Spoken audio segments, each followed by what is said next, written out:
I mean, I think I would just say there's a lot of loss going on right now.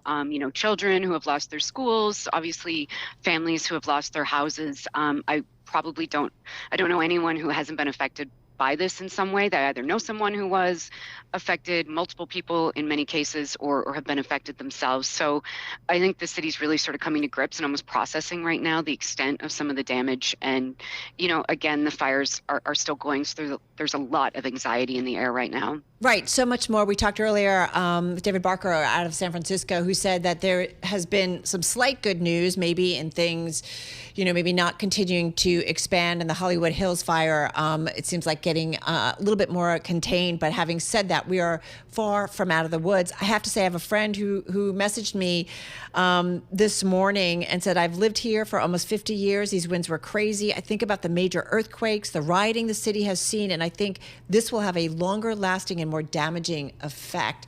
I am curious, and I know it's hard to start assessing this final impact, but I mean, it's just a fire in a densely packed area that is different maybe perhaps in fires out in forest. All bad, but nonetheless, this is going to have a long-lasting impact, no doubt about it. Absolutely. I think as one indication, I was talking to someone who lost their home and they just had bought that home in May. And when they bought it, the insurance agent said to them, oh, don't worry about insurance. This is a place that would be untouched by fire. And that was their assessment at the time.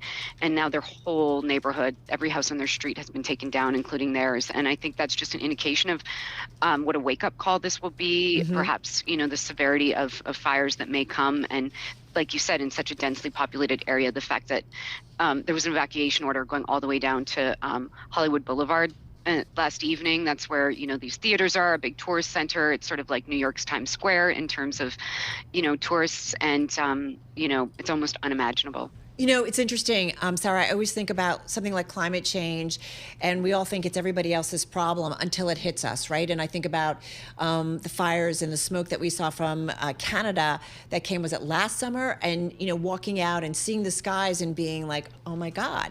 And I'm just curious, tell us about, I don't know what your commute was to work this morning. What are you seeing? What are you hearing? I mean. And what are you breathing? And what are you breathing or not wanting to breathe?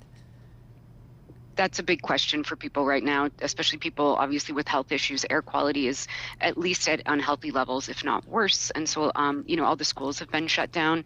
Even in my own neighborhood, I sort of live in Westwood. Our office is in Century City. For those familiar with Los Angeles, we're in a bit of a corridor that's mercifully we've avoided so far some of the evacuations or warning orders, but the air quality is very poor. And so my children are not in school today. And there's a big question of when they will go back. They want them to stay indoors even when they were in school yesterday. So it's just, all these different new realities, I think, are hitting us. And with the forecast calling for more gusts coming up in the coming days and, almost into Tuesday, I think everyone's quite on edge.